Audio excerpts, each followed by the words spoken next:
আসসালামু আলাইকুম। আষাঢ়ের বৃষ্টিস্নাত সকালে হাজির হয়ে গেলাম লইট্টা মাছ নিয়ে। এই লইট্টা মাছটা চট্টগ্রামের কাঠঠলির লইট্টা।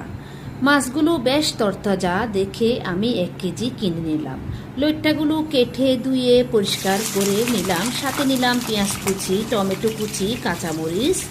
চুলায় তেল দিয়ে প্রথমে পেঁয়াজগুলো দিয়ে নেড়ে নিলাম।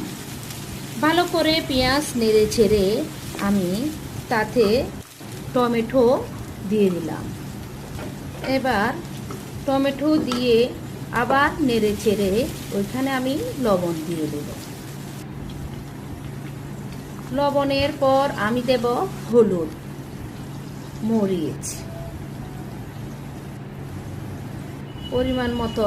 এসব দিয়ে আমি ভালো মতো হালকা পানি দিয়ে কষিয়ে নেব। ভালো মতো কষানো হলে আমি পাতিলে এবার লইট্টা মাছগুলো দিয়ে দিব। লইট্টা মাছ রান্নার একটা কৌশল হলো, আপনি লইট্টা মাছ প্রথমেই একবার কাঁচা অবস্থায় নাড়তে পারবেন, পরে আপনি এভাবে নাড়তে পারবেন না কাঠি দিয়ে, তাতে মাছ ভেঙে যাওয়ার সম্ভাবনা বেশি। এবার কাঁচামরিচ দিয়ে ঢাকনা দিয়ে দিলাম। এভাবেই হতে থাকবে। পাতিল নাড়া দিয়ে কিছুক্ষণ পর পর রান্না হয়ে গেলে নামিয়ে নিতে হবে। হয়ে গেল কাঠঠলির লইট্টা মাছ।